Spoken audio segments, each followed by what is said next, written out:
It's an exciting thing to open a new console. If you're as old as me and you've been fortunate in your life, you may have had the opportunity to do this once as a kid, where it was likely a gift either for your birthday or Christmas and you just couldn't believe that you got to experience something new. Or maybe a little later in your life where you're an adolescent and you had an opportunity to save and hope and dream for what that, either PS4 or Xbox One would do for you, and you got to purchase it yourself. This time around, with the releases of the Xbox Series X and the PlayStation 5, things are very different.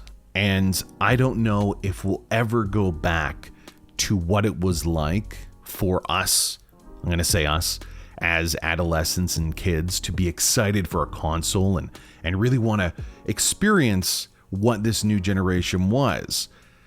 I don't know if we'll ever go back there again, but I'm very excited for where we will go now, because the Xbox Series X fundamentally changes the paradigm of why we get a console. For a very long time, it was about having a machine that could play the new thing. Whatever that game was, we needed the big black box, the big white box to play it. Now, at least with the release of the Xbox Series X, it's not about playing that one new thing. It's about improving, if not perfecting, the way you play right now and giving you the opportunity to play not only the newest games to come, but all of those great games that helped formulate your love of video games to begin with. I have been very fortunate in my opportunity to review the Xbox Series X, a console myself to review. And if you're watching any of my content, you know that I'm not exactly technically inclined. I'm not going to explain to you what every teraflop means and why, this one frame looks better than the other. But I wanted to just take a little bit of time and speak from the heart of why I think this is really important and why the Xbox Series X offers something that I am excited about.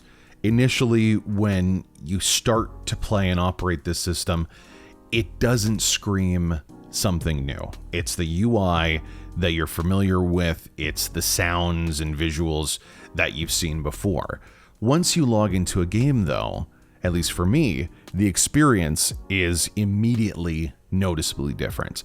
At this point in time, there isn't a ton of games that have been optimized for the Xbox Series X, but I did get an opportunity to play through a lot of them, specifically playing through a good portion of Gears 5 again, and Watch Dogs Legion. The difference in quality of the visual fidelity of Gears 5 to what was offered in the Xbox One X really does seem like night and day.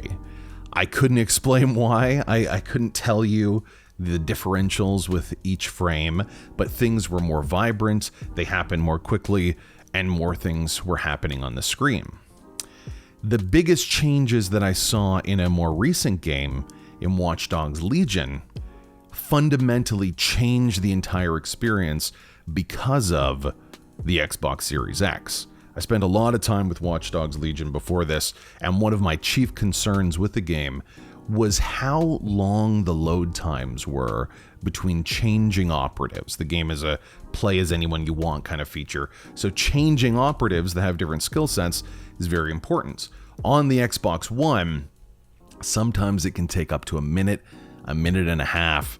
Playing through Watch Dogs Legion on the Xbox Series X, even though the game's not fully optimized, that feature now takes a second, maybe 3 seconds, and it changes how I've decided to play the game. And when I was playing Gears, there was moments like that too, where the new quality of the hardware fundamentally made me feel like I was playing something next gen because it has been so improved. It's not the feeling you got when you opened a PS4. It's about those little niggling issues that upset you when you were playing these games, all of a sudden, not there. Some features that I didn't know I would love, but when I started using them, I realized how vital they were. The smart delivery feature, which allows you to take a game you've bought or are going to buy And once you get the Xbox Series X, it optimizes and works. This isn't for every game, but it was with the games that we were playing. And it's amazing to see the difference that you can just click a game that you've played 100 times before and feel how it has been optimized and changed. The other addition is the quick resume. Seems simple, but the idea that you could be in the middle of playing a game, pause that, head to the main menu and play another, and then resume exactly where you left off in the previous game may seem like a service that you may not need, but once you actually start to use it, I can see how it takes full advantage of the hardware that's here. It's about doing things more quickly. It's about doing things more seamlessly. And those two features working in conjunction make the console feel like that upgraded PC that you're quickly alt-tabbing out to a new feature. The big draw here, though, has to be the Xbox Game Pass and Ultimate Pass. With a monthly fee, you're able to access not only a massive back catalog of hundreds of different games, but many new first-party and third-party games on release date absolutely for free. Microsoft has invested heavily in this new way of playing games by acquiring, half a dozen studios, if not more, to create now first-party titles that are going to be available on the hardware. And I think this investment and this console really shows us the foresight of Microsoft as a company. Even though it doesn't have the same excitement that we're used to with every other console launch that's happened before this, the recognition that if you get the Xbox Series X, it will allow you to do the things you already love faster.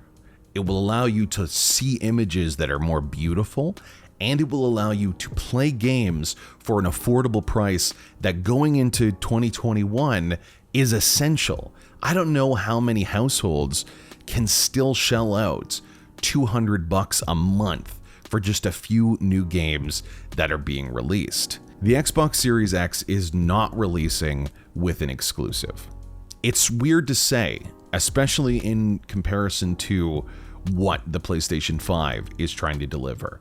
And I think that's going to be a challenge for a lot of people who want to get excited and feel the same things they did when they were kids or when they were younger when it comes to entering the next generation. PlayStation 5 is definitely doing that this week with the release of Miles Morales, even though that is available on the PlayStation 4, but Demon's Souls and other games coming out as well. They're sticking to that service and that method that we've seen before. And I really want to urge you to not fall into that trap because I know how appealing it is. The reason to get a PlayStation 5 is because you want to play those first-party titles that will eventually come out, like God of War, like Horizon Zero Dawn. And I understand it, but I think if we look at the investment that the Xbox Series X has given us as gamers who maybe want to allow new people in our life to play games, who maybe want to experience these games at the highest quality without going into economic ruin, I think it'll be a difficult transition for gamers to realize that when you open up your Xbox Series X, there is no killer title that you have to play right now.